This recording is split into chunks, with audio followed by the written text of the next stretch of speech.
नमस्कार दोस्तों, मैं वनीता जैन अपने स्टोरी चैनल पे आप सभी का स्वागत करती हूँ। आज की कहानी में मैं मुंशी प्रेमचंद जी की बहुत ही प्रसिद्ध कथा दो बैलों की कथा सुनाने जा रही हूँ। जानवरों में गधा सबसे ज़्यादा बुद्धिहीन समझा जाता है। हम जब किसी आदमी को पल्ले दर्जे का बेवकूफ़ कहना चाहते हैं तो उसे गधा कहते हैं। गधा सचमुच बेवकूफ़ है या उसके सीधेपन, उसकी निरापद सहिष्णुता ने उसे यह पदवी दे दी है, इसका निश्चय नहीं किया जा सकता। गाय सींग मारती है, ब्याई हुई गाय तो अनायास ही सिंघनी का रूप धारण कर लेती है। कुत्ता भी बहुत गरीब जानवर है, लेकिन कभी कभी उसे भी क्रोध आ ही जाता है, किंतु गधे को कभी क्रोध करते नहीं सुना ना देखा। जितना चाहे गरीब को मारो, चाहे जैसी खराब सड़ी हुई घास सामने डाल दो, उसके चेहरे पर कभी असंतोष की छाया भी ना दिखाई देगी। वैशाख में चाहे एक आध बार कुलेल कर लेता हो, पर हमने तो उसे कभी खुश होते नहीं देखा। उसके चेहरे पर एक स्थायी विषाद स्थायी रूप में छाया रहता है। सुख दुख हानि लाभ किसी भी दशा में उसे बदलते नहीं देखा। ऋषियों मुनियों के जितने गुण हैं वे सभी उसमें पराकाष्ठा को पहुंच गए हैं, पर आदमी उसे बेवकूफ कहता है। सद्गुणों का इतना अनादर कहीं ना देखा। कदाचित सीधापन संसार के लिए उपयुक्त नहीं है। देखिए ना, भारतवासियों की अफ्रीका में क्यों दुर्दशा हो रही है। क्यों अमेरिका में उन्हें घुसने नहीं दिया जाता। बेचारे शराब नहीं पीते, 4 पैसे कुछ समय के लिए बचा कर रखते हैं, जी तोड़कर काम करते हैं, किसी से लड़ाई झगड़ा नहीं करते, 4 बातें सुनकर गम खा जाते हैं, फिर भी बदनाम है। कहा जाता है वे जीवन के आदर्श को नीचा करते हैं। अगर वे भी ईंट का जवाब पत्थर से देना सीख जाते तो शायद सभ्य कहलाने लगते। जापान की मिसाल सामने है। एक ही विजय ने उसे संसार की सभ्य जातियों में गण्य बना दिया, लेकिन गधे का एक छोटा भाई और भी है जो उससे कम ही गधा है, और वह है बैल। जिस अर्थ में हम गधा का प्रयोग करते हैं, कुछ उसी से मिलते जुलते अर्थ में बछिया के ताऊ का भी प्रयोग करते हैं। कुछ लोग बैल को शायद बेवकूफ़ों में सर्वश्रेष्ठ कहेंगे, मगर हमारा विचार ऐसा नहीं है।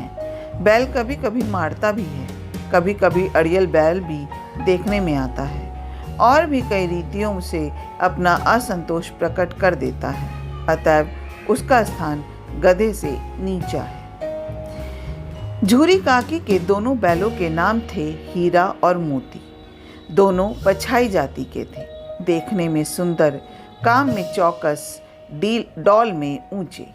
बहुत दिनों से साथ रहते रहते दोनों में भाईचारा हो गया था। दोनों आमने सामने या आसपास बैठे हुए एक दूसरे से मुख भाषा में विचार विनिमय करते थे। एक दूसरे के मन की बात कैसे समझ जाता था हम नहीं कह सकते। अवश्य ही उनमें कोई ऐसी गुप्त शक्ति थी जिससे जीवों में श्रेष्ठता का दावा करने वाला मनुष्य वंचित है। दोनों एक दूसरे को चाट कर और सूंघ कर अपना प्रेम प्रकट करते। कभी कभी दोनों सींग में मिला लिया करते थे। विग्रह के नाते से नहीं, केवल विनोद के भाव से, आत्मीयता के भाव से, जैसे दोस्तों में घनिष्ठता होते ही धोल धप्पा होने लगता है। इसके बिना दोस्ती कुछ फुसफुसी, कुछ हल्की सी रहती है, जिस पर ज़्यादा विश्वास नहीं किया जा सकता। जिस वक्त ये दोनों बैल हल या गाड़ी में जोत दिए जाते और गर्दन हिला हिला कर चलते, उस वक्त हर एक की यही चेष्टा होती थी कि ज़्यादा से ज़्यादा बोझ मेरी ही गर्दन पर रहे। दिन भर के बाद दोपहर या संध्या को दोनों खुलते तो एक दूसरे को चाट चूट कर अपनी थकान मिटा लेते। नांद में खली भूसा पड़ जाने के बाद दोनों साथ उठते, साथ नांद में मुंह डालते और साथ ही बैठते थे। एक मुंह हटा लेता तो दूसरा भी हटा लेता था। संयोग की बात है, झूरी ने एक बार गोई को ससुराल भेज दिया। बैलों को क्या मालूम वे क्यों भेजे जा रहे हैं। समझे मालिक ने हमें बेच दिया। अपना यो बेचा जाना उन्हें अच्छा लगा या बुरा कौन जाने, पर झूरी के साले गया को घर तक गोई ले जाने में दांतों पसीना आ गया। पीछे से हाँकता तो दोनों दाएं बाएं भागते, पगड़ियाँ पकड़कर आगे से खींचता तो दोनों पीछे की ओर जोर लगाते, मारता तो दोनों सींग नीचे करके हुंकारते। अगर ईश्वर ने उन्हें वाणी दी होती तो झूरी से पूछते, तुम हम गरीबों को क्यों निकाल रहे हो? हमने तो तुम्हारी सेवा करने में कोई कसर नहीं उठा रखी। अगर इतनी मेहनत से काम ना चलता था और काम ले लेते। हमें तो तुम्हारी चाकरी में मर जाना कबूल था। हमने कभी दाने चारे की शिकायत नहीं करी। तुमने जो कुछ खिलाया वह सिर झुकाकर खा लिया। फिर तुमने हमें इस जालिम के हाथों क्यों बेच दिया? संध्या समय दोनों बैल अपने नए स्थान पर पहुंचे। दिन भर के भूखे थे, लेकिन जब नांद में लगाए गए तो एक ने भी उसमें मुंह न डाला। दिल भारी हो रहा था। जिसे उन्होंने अपना घर समझ रखा था वह आज उनसे छूट गया था। यह नया घर, नया गांव, नए आदमी उन्हें बेगानों से लगते थे। दोनों ने अपनी मूक भाषा में सलाह की, एक दूसरे को कनखियों से देखा और लेट गए। जब गांव में सोता पड़ गया तो दोनों ने जोर मारकर पगड़े तुड़ा डाले और घर की तरफ चले। पगहे बहुत मजबूत थे। अनुमान ना हो सकता था कि कोई बैल उन्हें तोड़ सकेगा, पर इन दोनों में इस समय दूनी शक्ति आ गई थी। एक एक झटके में रस्सियां टूट गई। झूरी प्रातः सोकर उठा तो देखा कि दोनों बैल चरनी पर खड़े हैं। दोनों की गर्दनों में आधा आधा गराव लटक रहा है। घुटने तक पांव कीचड़ में भरे हैं और दोनों की आंखों में विद्रोह में स्नेह झलक रहा है। झूरी बैलों को देखकर स्नेह से गदगद हो गया। दौड़कर उन्हें गले लगा लिया।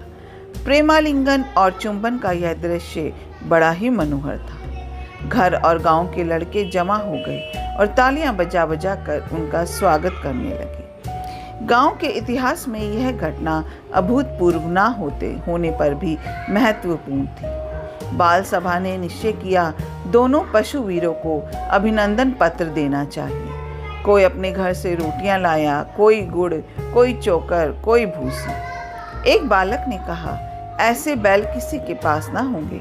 दूसरे ने समर्थन किया, इतनी दूर से दोनों अकेले चले आए। तीसरा बोला, बैल नहीं है, वे उस जन्म के आदमी हैं। इसका प्रतिवाद करने का किसी को साहस ना हुआ। झूरी की स्त्री ने बैलों को द्वार पर देखा तो जल उठी। बोली, कैसे नमक हराम बैल है कि एक दिन वहां काम ना किया, भाग खड़े हुए। झूरी अपने बैलों पर यह आक्षेप ना सुन सका। नमक हराम क्यों है? चारा दाना ना दिया होगा तो क्या करते? स्त्री ने रोब के साथ कहा, बस तुम ही तो बैलों को खिलाना जानते हो, और तो सभी पानी पिला पिला कर रखते हैं। झूरी ने चिढ़ाया, चारा मिलता तो क्यों भागते? स्त्री चिड़ी, भागे इसलिए कि वे लोग तुम जैसे बुद्धों की तरह बैलों को सहलाते नहीं, खिलाते हैं तो रगड़ कर जोतते भी हैं। ये दोनों ठहरे कामचोर, भाग निकले। अब देखूं कहाँ से खली और चौकर मिलता है। सूखे भूसे के सिवा कुछ ना दूंगी, खाए चाहे मरे। वही हुआ। मजूर को बड़ी ताकीद कर दी गई कि बैलों को खाली सूखा भूसा दिया जाए। बैलों ने नाद में मुंह डाला तो फीका फीका, ना कोई चिकनाहट ना कोई रस, क्या खाए। आशा भरी आंखों से द्वार की ओर ताकने लगे। झूरी ने मजूर से कहा, थोड़ी सी खली क्यों नहीं डाल देता बे? मालकिन मुझे मार ही डालेगी। चुराकर डाला? ना दादा, पीछे से तुम भी उन्हीं की ही सी कहोगी। दूसरे दिन झूरी का साला फिर आया और बैलों को ले चला। अब की उसने दोनों को गाड़ी में जोता। 2-4 बार मोती ने गाड़ी को सड़क की खाई में गिराना चाहा, पर हीरा ने संभाल लिया। वह ज्यादा सहनशील था। संध्या समय घर पहुंचकर उसने दोनों को मोटी रस्सियों से बांधा और कल की शरारत का मजा चखाया। फिर वहीं सूखा भूसा डाल दिया। अपने दोनों बैलों को खली, चूनी सब कुछ दी। दोनों बैलों का ऐसा अपमान कभी ना हुआ था। झूरी इन्हें फूल की छड़ी से भी ना छूता था। उसकी टिक्कार पर दोनों उड़ने लगते थे। यहाँ मार पड़ी। आहत सम्मान की व्यथा तो थी ही, उस पर मिला सूखा भूसा। नान की तरफ आंखें तक ना उठाई। दूसरे दिन गया ने बैलों को हल में जोता, पर इन दोनों ने जैसे पाँव ना उठाने की कसम खा ली थी। वह मारते मारते थक गया, पर दोनों ने पाँव ना उठाया।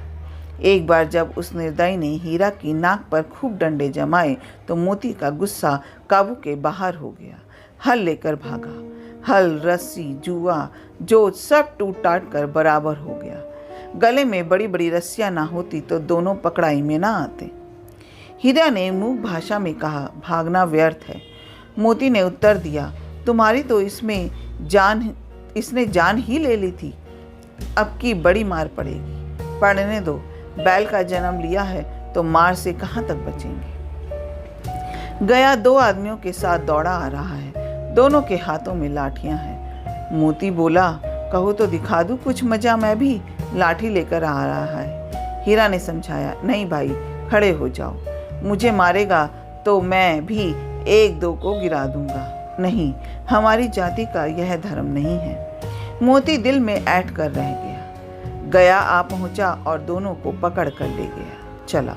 कुशल हुई कि उसने इस वक्त मारपीट ना की, नहीं तो मोती भी पलट पड़ता। उसके तेवर देखकर गया और उसके सहायक समझ गए कि इस वक्त टाल जाना ही मसलहत है। आज दोनों के सामने फिर वही सूखा भूसा लाया गया। दोनों चुपचाप खड़े रहे। घर के लोग भोजन करने लगे। उस वक्त छोटी सी लड़की 2 रोटियां लिए निकली और दोनों के मुंह में देकर चली गई। उस एक रोटी ने इनकी भूख तो क्या शांत होती, पर दोनों के हृदय को मानो भोजन मिल गया। यहाँ भी किसी सज्जन का वास है। लड़की भैरों की थी। उसकी माँ मर चुकी थी। सौतेली माँ मारती रहती थी, इसलिए इन बैलों से उसे एक प्रकार की आत्मीयता हो गई थी। दोनों दिन भर जोते जाते, डंडे खाते, अड़ते, शाम को थान पर बांध दिए जाते और रात को वही बालिका उन्हें 2 रोटियां खिला जाती। प्रेम के इस प्रसाद की यह बरकत थी कि 2-2 गाल सूखा भूसा खाकर भी दोनों दुर्बल ना होते थे, मगर दोनों की आंखों में रोम रोम में विद्रोह भरा हुआ था। एक दिन मोती ने मूक भाषा में कहा, अब तो नहीं सहा जाता हीरा, क्या करना चाहते हो?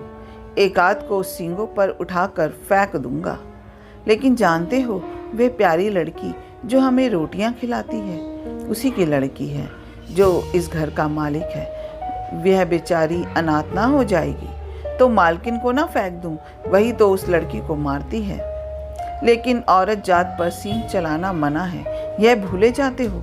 तुम तो किसी तरह निकलने ही नहीं देते। बताओ, तुड़ाकर भाग चले? हाँ, यह मैं स्वीकार करता, लेकिन इतनी मोटी रस्सी टूटेगी कैसे? इसका उपाय है, पहले रस्सी को थोड़ा सा चबा लो, फिर एक झटके में जाती है। रात को जब बालिका रोटियां खिलाकर चली गई, दोनों रस्सियां चबाने लगे, पर मोटी रस्सी मुंह में ना आती थी। बेचारे बार बार जोर लगाकर रह जाते थे। सहसा घर का द्वार खुला और वही बालिका निकली। दोनों सिर झुकाकर उसका हाथ चाटने लगी। दोनों की पूंछें खड़ी हो गई। उसने उनके माथे सहलाए और बोली, खोले देती हूँ, चुपके से भाग जाओ, नहीं तो यहाँ लोग मार डालेंगे। आज घर में सलाह हो रही है कि इनकी नाकों में नाथ डाल दी जाए। उसने गराव खोल दिया, पर दोनों चुपचाप खड़े रहे। मोती ने अपनी भाषा में पूछा, अब चलते क्यों नहीं? हीरा ने कहा, चले तो, लेकिन कल इस अनाथ पर आफत आएगी, सब इसी पर संदेह करेंगे। सहसा बालिका चिल्लाई, दोनों फूफा वाले बैल भागे जा रहे हैं। ओ दादा, दोनों बैल भागे जा रहे हैं, जल्दी दौड़ो। गया हड़बड़ा कर भीतर से निकला और बैलों को पकड़ने लगा। वे दोनों भागे। गया ने पीछा किया और भी तेज हुए। गया ने शोर मचाया, फिर गांव के कुछ आदमियों को भी साथ लेने के लिए लौटा। दोनों मित्रों को भागने का मौका मिल गया। सीधे दौड़ते चले गए, यहाँ तक कि मार्ग का ज्ञान न रहा। जिस परिचित मार्ग से आए थे उसका यहाँ पता ना था। नए नए गांव मिलने लगे। तब दोनों एक खेत के किनारे खड़े होकर सोचने लगे, अब क्या करना चाहिए? हीरा ने कहा, मालूम होता है राह भूल गई, तुम भी बेतहाशा भागे। वहीं उसे मार गिराना था। उसे मार गिराते तो दुनिया क्या कहती? वह अपना धर्म छोड़ दे। लेकिन हम अपना धर्म क्यों छोड़े? दोनों भूख से व्याकुल हो रहे थे। खेत में मटर खड़ी थी, चरने लगे। रह रहकर आहट ले लेते थे, कोई आता तो नहीं है। जब पेट भर गया, दोनों ने आज़ादी का अनुभव किया तो मस्त होकर उछलने कूदने लगे। पहले दोनों ने डकार ली, फिर सींग मिलाए और एक दूसरे को ठेलने लगे। मोती ने हीरा को कई कदम हटा दिया, यहाँ तक कि वह खाई में गिर गया। तब उसे भी क्रोध आया, संभल कर उठा और फिर मोती से भिड़ गया। मोती ने देखा खेल में झगड़ा हुआ चाहता है तो किनारे हट गया। अरे यह क्या, कोई सांड डोकता चला आ रहा है। हाँ, सांड ही है। वह सामने आ पहुंचा। दोनों मित्र बगले झांक रहे थे। सांड पूरा हाथी है, उससे भिड़ना जान से हाथ धोना है। लेकिन ना भिड़ने पर भी जान बचती नहीं नजर आती। इन्हीं की तरफ आ ही रहा है। कितनी भयंकर सूरत है। मोती ने मूक भाषा में कहा, बुरे फंसे, जान बचेगी, कोई उपाय सोचो। हीरा ने चिंतित स्वर में कहा, अपने घमंड से फूला हुआ है, आरजू विनती ना सुनेगा। भाग क्यों ना चले? भागना कायरता है तो फिर यहीं मरो। बंदा तो 9 2 11 होता है, और जो दौड़ाए तो फिर कोई उपाय सोचो जल्द। उपाय यही है कि उस पर दोनों जने एक साथ चोट करें। मैं आगे से रगेड़ता हूँ, तुम पीछे से रगेड़ो। दोहरी मार पड़ेगी तो भाग खड़ा होगा। मेरी और झपटे, तुम बगल से उसके पेट में सींग घुसेड़ देना। जान जोखिम है पर दूसरा उपाय नहीं है। दोनों मित्र जान हथेलियों पर लेकर लपके। सांड को भी संगठित शत्रुओं से लड़ने का तजुर्बा न था। वह तो एक शत्रु से मल्ल युद्ध करने का आदी था। जो ही हीरा पर झपटा, मोती ने पीछे से दौड़ाया। सांड उसकी तरफ मुड़ा तो हीरा ने रगेड़ा। सांड चाहता था कि एक एक करके दोनों को गिरा दे, पर ये दोनों भी उस्ताद थे, उसे वह अवसर ना देते थे। एक बार सांड झल्लाकर हीरा का अंत कर देने के लिए चला कि मोती ने बगल से आकर पेट में सींग भोंक दी। सांड क्रोध में आकर पीछे फिरा तो हीरा ने दूसरे पहलू में सींग भोंक दिया। आखिर बेचारा जख्मी होकर भागा और दोनों मित्रों ने दूर तक उसका पीछा किया, यहाँ तक कि सांड बेदम होकर गिर पड़ा। तब दोनों ने उसे छोड़ दिया। दोनों मित्र विजय के नशे में झूमते चले जाते थे। मोती ने अपनी सांकेतिक भाषा में कहा, मेरा तो जी चाहता था कि बच्चे को मार ही डालूं। हीरा ने तिरस्कार किया, गिरे हुए बैरी पर सींग न चलाना चाहिए। यह सब ढोंग है। बैरी तो ऐसा मारना चाहिए कि फिर ना उठे। अब घर कैसे पहुंचेंगे यह सोचो। पहले कुछ खा ले तो सोचे। सामने मटर का खेत था ही। मोती उसमें घुस गया। हीरा मना करता रहा पर उसने एक ना सुनी। अभी 2-4 ग्रास खाए थे कि 2 आदमी लाठियां लिए दौड़ पड़े और दोनों मित्रों को घेर लिया। हीरा तो मेट पर था, निकल गया। मोती सींचे हुए खेत में था। उसके खुर कीचड़ में धंसने लगे, न भाग सका। पकड़ लिया। हीरा ने देखा संगी संकट में है तो लौट पड़ा। फंसेंगे तो दोनों फंसेंगे। रखवालों ने उसे भी पकड़ लिया।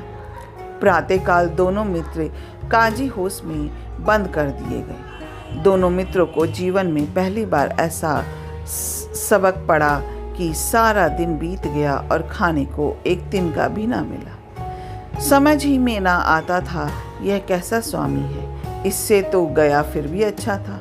यहाँ कई भैंसें थीं, कई बकरियाँ, कई घोड़े, कई गधे, पर किसी के सामने चारा ना था।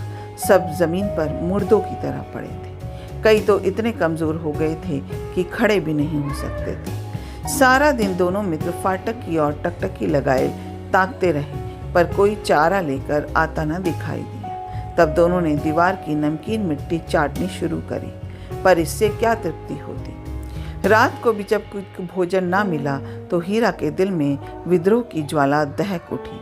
मोती से बोला, अब तो नहीं रहा जाता मोती। मोती ने सिर लटकाए हुए जवाब दिया, मुझे तो मालूम होता है प्राण निकल रहे हैं।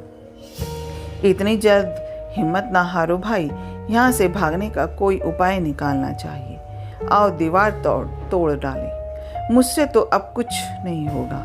बस इसी बूते पर अकड़ते थे, सारी अकड़ निकल गई। बाड़े की दीवार कच्ची थी। हीरा मजबूत तो था ही, अपने नुकेले सींग दीवार में गड़ा दिए और जोर मारा तो मिट्टी का एक चिप्पड़ निकल आया। फिर तो उसका साहस बढ़ा।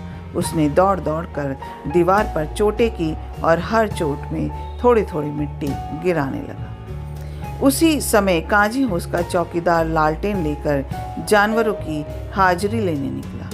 हीरा का उपार्जन देखकर उसने उसे कई डंडे रसीद किए और मोटी सी रस्सी से बांध दिया। मोती ने पड़े पड़े कहा, आखिर मार खाई, क्या मिला? अपने बूते भर जोर तो मार लिया। ऐसा जोर मारना किस काम का कि और बंधन में पड़ गए। जोर तो मारता ही जाऊंगा, चाहे कितने ही बंधन पड़ते जाए। जान से हाथ धोना पड़ेगा, कुछ परवाह नहीं, यूं भी मरना ही है। सोचो, दीवार खुद जाती तो कितनी जानें बच जाती। इतने भाई यहाँ बंद है, किसी के देह में जान नहीं है। 2-4 दिन और यही हाल रहा तो सब मर जाएंगे। हाँ, यह बात तो है। अच्छा तो ला, फिर मैं भी जोर लगाता हूँ। मोती ने भी दीवार में उसी तरह सींग मारा। थोड़ी सी मिट्टी गिरी तो हिम्मत और बढ़ी। फिर तो वह दीवार में सींग लगाकर इस तरह जोर करने लगा मानो किसी प्रतिद्वंदी से लड़ रहा है। आखिर कोई 2 घंटे की जोर आजमाइश के बाद दीवार ऊपर से लगभग 1 हाथ गिर गई। उसने दूनी शक्ति से दूसरा धक्का मारा तो आधी दीवार गिर पड़ी। दीवार का गिरना था कि अधमरे से पड़े हुए सभी जानवर चेत उठे। तीनों घोड़ियां सरपट भाग निकली, फिर बकरियां निकली। इसके बाद भैंसें भी खिसक गई, पर गधे अभी तक ज्यों के त्यों खड़े थे। हीरा ने पूछा, तुम दोनों क्यों नहीं भाग जाते? एक गधे ने कहा, जो कहीं फिर पकड़ लिए जाए तो क्या हरज है, अभी तो भागने का अवसर है। हमें तो डर लगता है, हम यहीं पड़े रहेंगे। आधी रात से ऊपर जा चुकी थी। दोनों गधे अभी तक खड़े सोच रहे थे कि भागे या ना भागे। मोती अपने मित्र की रस्सी तोड़ने में लगा हुआ था। जब वह हार गया तो हीरा ने कहा, तुम जाओ, मुझे यहीं पड़ा रहने दो, शायद कहीं भेंट हो जाए। मोती ने आंखों में आंसू लाकर कहा, तुम मुझे इतना स्वार्थी समझते हो हीरा? हम और तुम इतने दिनों एक साथ रहे हैं, आज तुम विपत्ति में पड़ गए तो मैं तुम्हें छोड़कर अलग हो जाऊं? हीरा ने कहा, बहुत मार पड़ेगी, लोग समझ जाएंगे यह तुम्हारी शरारत है। मोती गर्व से बोला, जिस अपराध के लिए तुम्हारे गले में बंधन पड़ा, उसके लिए अगर मुझ पर मार पड़े तो क्या चिंता। इतना तो हो ही गया कि 9-10 प्राणियों की जान बच गई, वे सब तो आशीर्वाद देंगे। यह कहते हुए मोती ने दोनों गधों को सींगों से मार मार कर बाड़े के बाहर निकाला और तब अपने बंधु के पास आकर सो गया। भोर होते ही मुंशी और चौकीदार तथा अन्य कर्मचारियों में जैसे खलबली मची। इसके लिखने की जरूरत नहीं, बस इतना ही काफी है कि मोती की खूब मरम्मत हुई और उसे भी मोटी रस्सी से बांध दिया। 1 सप्ताह तक दोनों मित्र बंधे पड़े रहे। किसी ने चारे का एक तृण भी ना डाला। हाँ, एक बार पानी दिया जाता था, यही उनका आधार था। दोनों इतने दुर्बल हो गए थे कि उठा तक ना जाता। ठठरियां निकल आई थी। एक दिन बाड़े के सामने डुग्गी बजने लगी और दोपहर होते होते वहां 50-60 आदमी जमा हो गए। तब दोनों मित्र निकाले गए और उनकी देखभाल होने लगी। लोग आकर उनकी सूरत देखते और मन फीका करके चले जाते। ऐसे मृतक बैलों का कौन खरीदार होता। सहसा एक दड़ियल आदमी, जिसकी आंखें लाल थी और मुद्रा अत्यंत कठोर, आया और दोनों मित्रों के कुल्हों में उंगली खोदकर मुंशी जी से बातें करने लगा। उसका चेहरा देखकर अंतर्ज्ञान से दोनों मित्रों के दिल कांप उठे। वह कौन है और उन्हें क्यों टटोल रहा है, इस विषय में उन्हें कोई संदेह न हुआ। दोनों ने एक दूसरे को भीत नेत्रों से देखा और सिर झुका लिया। हीरा ने कहा, गया के घर से नाहक भागे, अब जान न बचेगी। मोती ने अश्रद्धा के भाव से उत्तर दिया, कहते हैं भगवान सबके ऊपर दया करते हैं, उन्हें हमारे ऊपर क्यों दया नहीं आती। भगवान के लिए हमारा मरना जीना दोनों बराबर है। चलो अच्छा ही है, कुछ दिन उसके पास तो रहेंगे। एक बार भगवान ने उस लड़की के रूप में हमें बचाया था, क्या अब ना बचाएंगे? यह आदमी छुरी चलाएगा, देख लेना। तो क्या चिंता है, मांस, खाल, सींग, हड्डी सब किसी न किसी काम आ जाएगी। नीलाम हो जाने के बाद दोनों मित्र उसी दड़ियल के साथ चले। दोनों की बोटी बोटी कांप रही थी। बेचारे पांव तक ना उठा सकते थे, पर भय के मारे गिरते बढ़ते भागे जाते थे, क्योंकि वह जरा भी चाल धीमी हो जाने पर जोर से डंडा जमा देता था। राह में गाय बैलों का रेवड़ हरे हरे हार में चढ़ता नजर आया। सभी जानवर प्रसन्न थे, चिकने चपल, कोई उछलता था, कोई आनंद से बैठा पागुर करता था। कितना सुखी जीवन था इनका, पर कितने स्वार्थी है सब। किसी को चिंता नहीं कि उनके दो भाई बधिक के हाथ पड़े कैसे दुखी है। सहसा दोनों को ऐसा मालूम हुआ कि यह परिचित रहा है।